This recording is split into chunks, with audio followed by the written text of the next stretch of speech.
Hello. In this video, we'll continue to talk about the fundamental theorem of calculus. Specifically, in this video, we'll learn how this result can help us in the evaluation of definite integrals, and we'll take a look at the area problem. In the first video on section 5.4, we stated the fundamental theorem of calculus. So here it is again. It's stated for a function little f continuous on an interval I. I contains a point A, this is the base of our integral, and we define a function capital F of x for x in I by f of x is the integral from a to x, little f of t dt. As you remarked in the last video, the amazing thing is that this function capital F is then differentiable on I, and its derivative, capital F prime of f, capital F prime of x, is little f of x. So capital F of x is an antiderivative of little f of x. And again, as we mentioned earlier, pay attention to the roles of the variables. The t up here in the integral, of course, is a dummy variable of integration. But when we take the derivative, we denote it little f of x because capital F is a function of x. Now, there's a very nice, simple proof of the fundamental theorem of calculus in your textbook. You really should read it over. Among other things, we use the definition of derivative to derive this result. We have to do that because we never have before differentiated a function of this sort. And anytime you encounter a new function and need its derivative, you have to go back to the definition. So it's worth looking at that since, again, definition of derivative will be a topic that might show up on the final exam. So we're now going to develop this result a little bit further and then see how it can be used to really efficiently evaluate many definite integrals. So we're first going to note a couple things about this function capital F of x. And in the first place, let's just replace x by a. So doing so gives us this result here, that capital F of a is the integral from a to a, little f of t dt.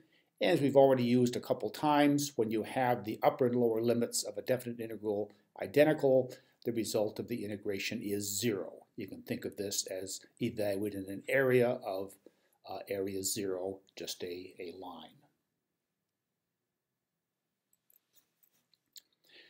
Now let's suppose we have some other antiderivative of little f, call it g of x. So this is also an antiderivative for f of x. And recall, as we learned in section 4.8, that a function has lots of antiderivatives, but any two antiderivatives are going to have to differ by an additive constant. So this means that the antiderivative f, which we constructed in the fundamental theorem, is equal to this other antiderivative that we're pretending we have, this g, modulo an additive constant. So we can write f of x equals g of x plus some c, where c is a constant. So we're going to put these two ideas together to see how we can use these ideas to actually find the value, that is the numerical value of a definite integral, like integral a to b f of t dt. So we're first going to consider the antiderivative for little f that is given by the fundamental theorem. So let's define capital F of x in the way we've come to recognize it. And now imagine we have some other antiderivative g of x, and if f of x and g of x are both antiderivatives for f of x, little f of x, then capital F of x is equal to g of x plus some constant. This just repeats what we said on the previous slide. So with this in place, we can now write the following. So we want to do the integral a to b f of t dt, and again, looking at the definition for capital F, we see that integral is equal to f of b. Now, f of b is equal to f of b minus f of a. Why? Because as we mentioned earlier, f of a is equal to 0. So we aren't changing the value of anything by subtracting f of a because that's 0. Now we're going to make the transition to the g function. Capital F is capital G plus c, so f of b is capital G of b plus c, and f of a is capital G of a plus c. And when we do that algebra, we're left with just g of b minus g of a.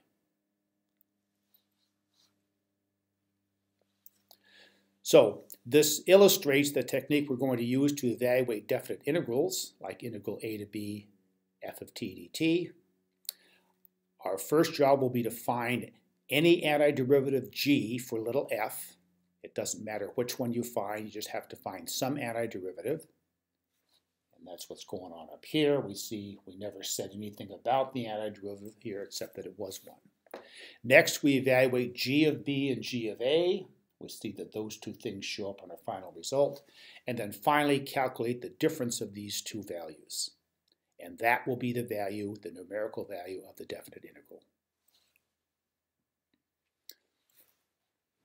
So we usually write this process as follows.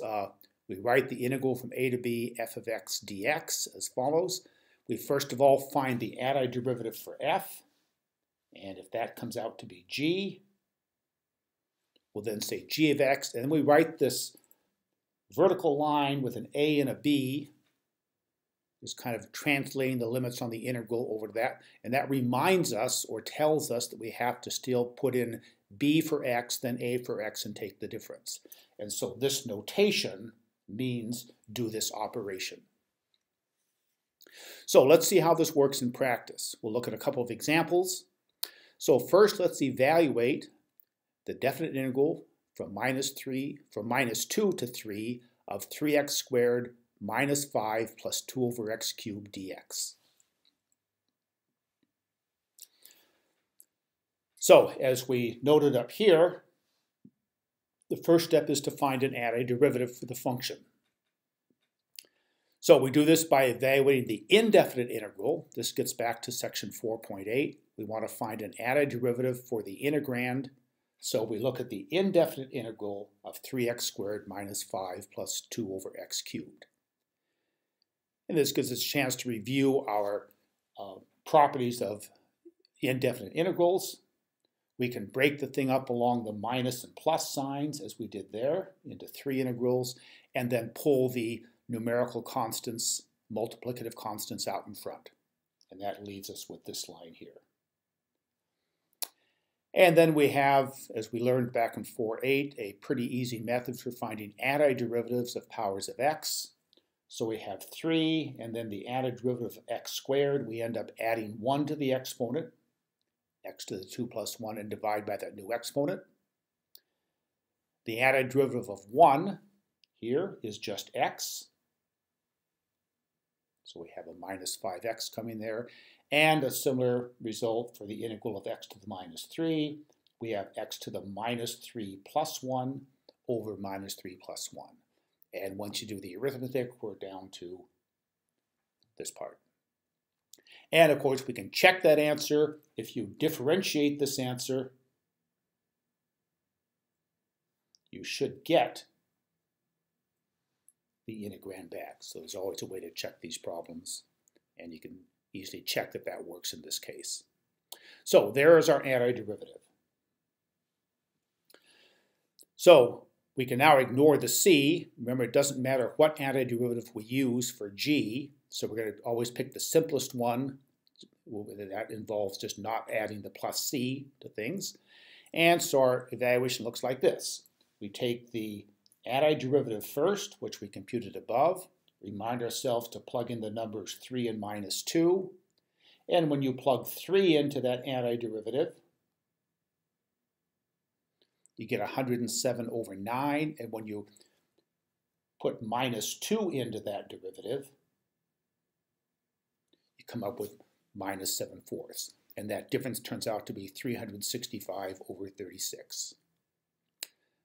So that's a lot simpler than using the Riemann sums and the limits.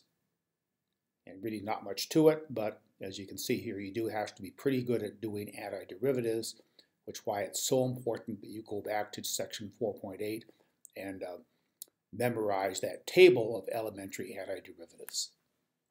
Let's look at one more example here. Let's find the value of this definite integral from 0 to 1, 1 over 1 plus w squared dw. So again, we can go back to that table of antiderivatives, page 281, and in that table you see that an antiderivative for 1 over 1 plus w squared is the inverse tangent of w. Of course, you remember that the derivative of the inverse tangent of w is 1 over 1 plus w squared, and so the antiderivative formula comes from that. So with that antiderivative in hand, we can then write the integral is the antiderivative with the 1 and the 0 plugged in, and this gives us inverse tangent of 1, inverse tangent of 0. Remember, the inverse tangent here asks us what angle theta has tangent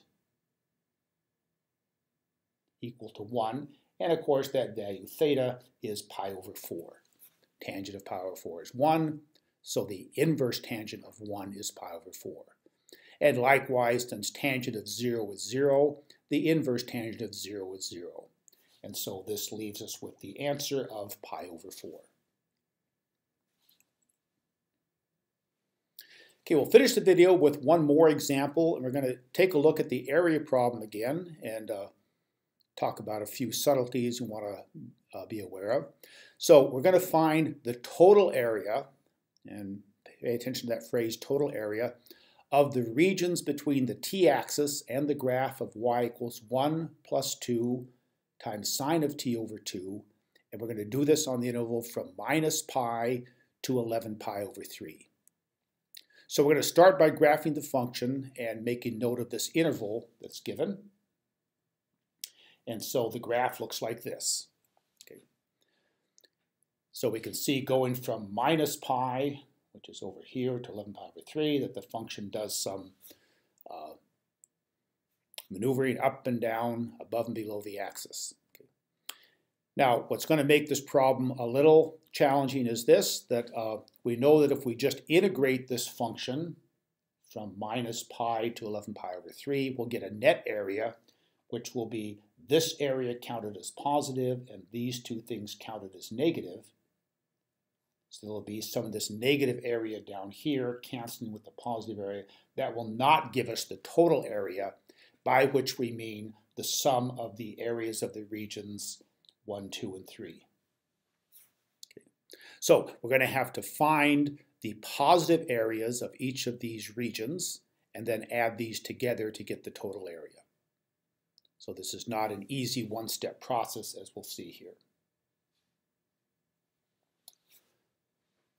In fact, this is going to require 3 separate integrals because we need to avoid the cancellation that happens when we work with positive and negative areas.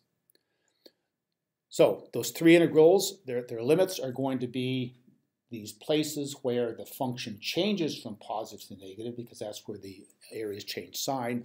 So our first task is to find out where the function crosses the t-axis. So we want to solve, in other words, 1 plus 2 sine of t over 2 equals 0, and find all the solutions in our interval of integration between minus pi and 11 pi over 3. So little algebra reduces this to the equation sine of t over 2 equals minus 1/2. And we can use the unit circle or just our knowledge of trig functions to say that the possibilities are t over 2 could be 7 pi over 6. That's one of the basic angles with sine equal to 1/2. And then, of course, we can multiply or add any multiple, any integer multiple of 2 pi to that. So we get a whole family of solutions, 7 pi over 6 plus 2 pi k. And we also could have t over 2 equal minus pi over 6. That's another simple angle where the sine is equal to minus 1/2. And again, we can add any multiple of 2 pi to that. Notice we're interested in more than one solution here. In fact, there are 2 of them we see, one here and one here. And so we don't just limit ourselves to the values given by the inverse sine, but we look at all the possible values for which the sine is equal to minus 1/2. Now, solving these possibilities for t, that just means multiply by 2. And we can see that t can take on the values 7 pi over 3 and then plus multiples of 4 pi, or minus pi over 3 plus multiples of 4 pi. Just takes a little bit of trial and error, trying values k equals -1, 0, and 1 to see that the t values that actually fall into this interval that we're considering are -π/3, 7π/3, and 11π/3. So the angle over here, this must be the -π/3 solution we got. Here is the 7π/3. And the 11π/3, well, that just kind of confirms our graph that yes, the function does take the value 0 there, as we saw earlier.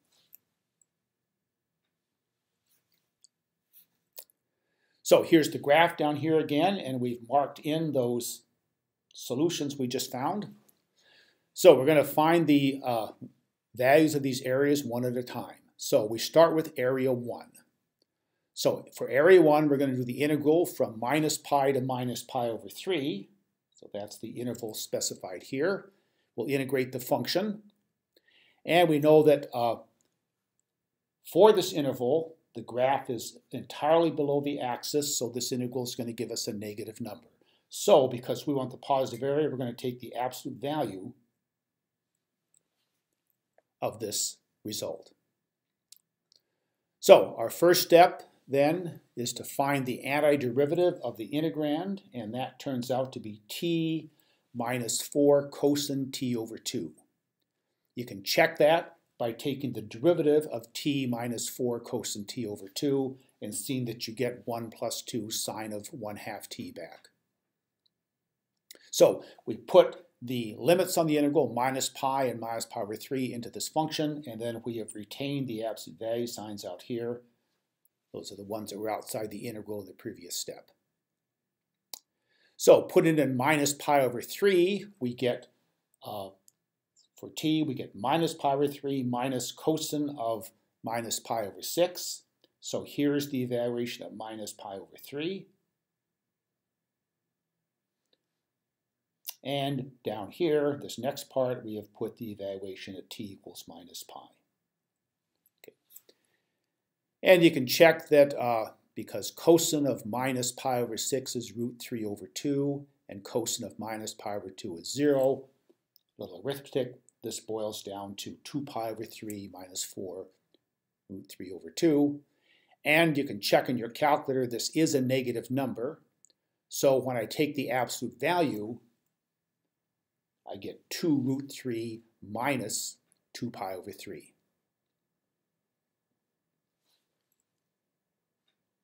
Now, just a short aside, how did we get this antiderivative?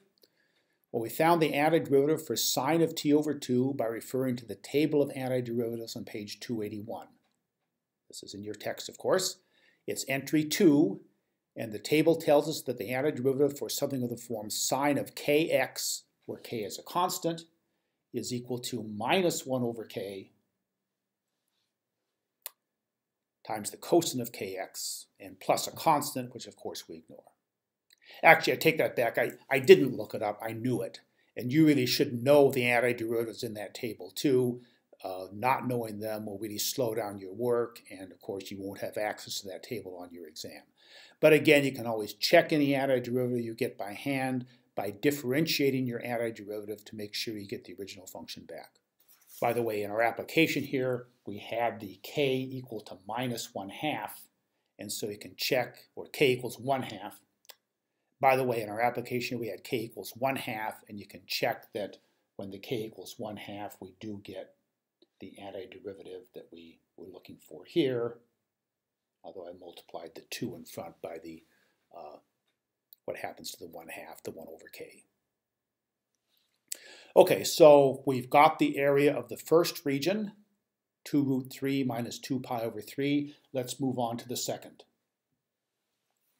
So for region 2, which is above the axis, we know that the integral from -π/3 to 7π/3 is going to give us the positive area that we desire, so we're not going to use absolute values.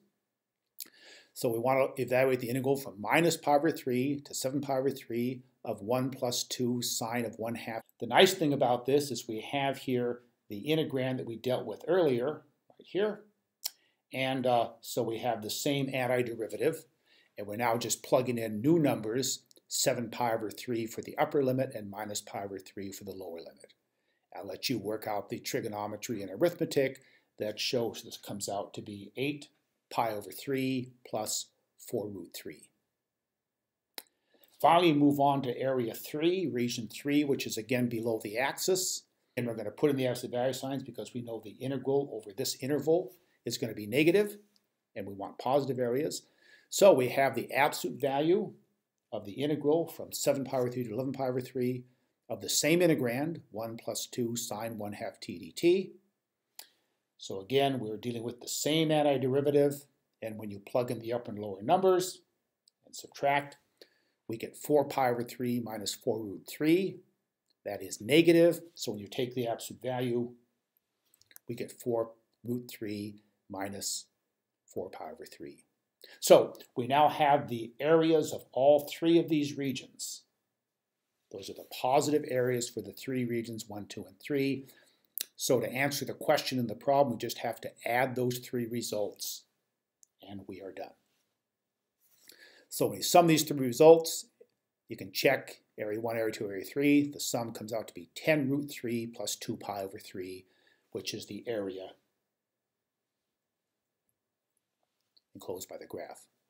Now, in closing, let's just mention that we could have also expressed this area by just taking the integral from minus pi to 11 pi over 3 of the absolute value of 1 plus 2 sine of t over 2 dt. So when we move the absolute value signs inside like this, okay, so the graph then looks something like this. We did have this graph that went like this. And if we take the absolute value, the graph turns out like this. And so all of these negative areas are now reflected above. So if we just do this integration, then we would get the answer immediately. Now, unfortunately, you're not going to save any work by starting from this point, and the reason is that integrating absolute values is difficult. You still have to determine where the expression of the absolute value signs is positive or negative, and so we'd still have to find out the points of intersection with the x-axis, etc. So when you do an integral of the absolute value, you have to worry about where the thing inside the absolute value signs is positive and where it's negative, because in some cases you include a minus sign, in some cases you don't. Okay, so there's the evaluation of integrals by the fundamental theorem of calculus. Really very simple idea. Practice your antiderivatives, practice some of these problems, and try some of these area results, and have fun with it. Good night.